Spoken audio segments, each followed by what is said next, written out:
Halo semuanya, berjumpa lagi di Yosafat Channel dalam pembahasan materi.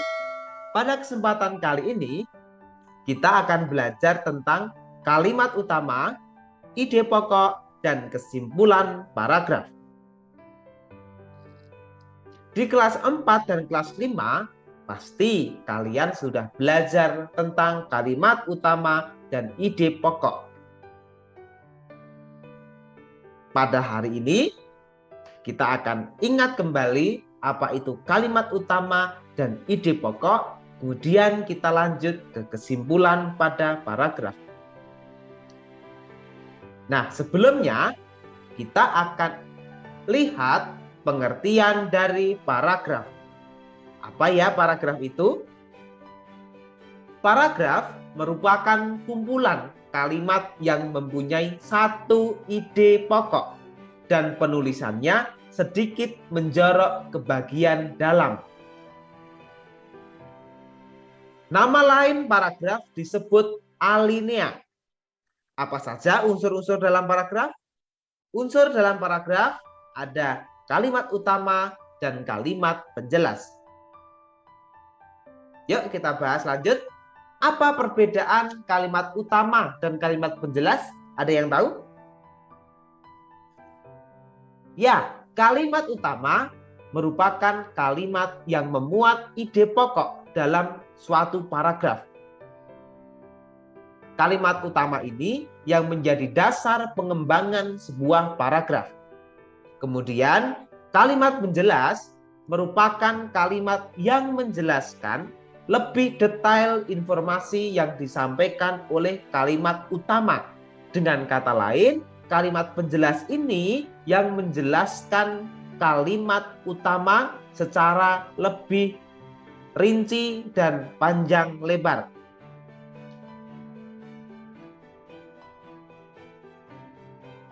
Nah, letak kalimat utama ada di mana ya?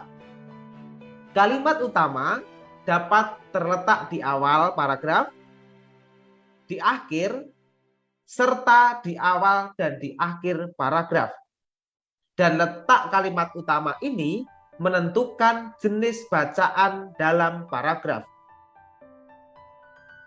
Nah, apa saja ya jenis paragraf?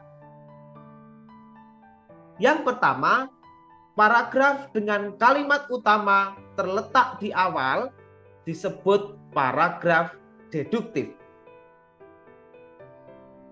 Yang kedua, paragraf dengan kalimat utama terletak di akhir disebut paragraf induktif.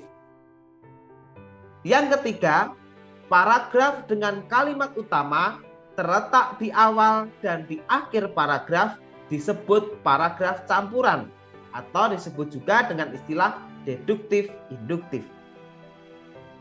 Biasanya kadang kita terbalik-balik antara deduktif dan induktif.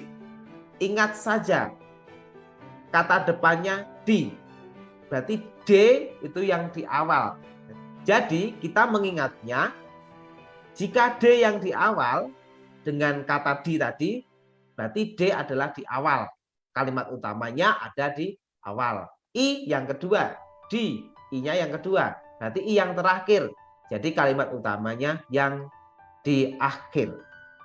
Jika paragraf campuran, berarti kalimat utamanya ada di awal, kemudian di akhir disimpulkan kembali menjadi kalimat utama juga. Selanjutnya adalah menentukan kalimat utama. Berikut cara praktis yang bisa kita lakukan untuk menentukan kalimat utama. 1. Bacalah dengan cermat kalimat-kalimat dalam paragraf. Bacalah kembali kalimat pertama dan terakhir dalam paragraf. Kemudian kita tentukan kalimat yang menjadi dasar pengembangan paragraf tersebut. Selanjutnya, menentukan ide pokok. Ide pokok disebut gagasan pokok atau gagasan utama. Ide pokok merupakan masalah utama yang dibahas atau diungkapkan dalam bacaan. Ide pokok dapat kita temukan di dalam kalimat utama atau kesimpulan dari seluruh isi suatu paragraf. Itulah yang disebut sebagai ide pokok. Kemudian, bagaimana menentukan kesimpulan paragraf? Kesimpulan paragraf merupakan intisari dari paragraf.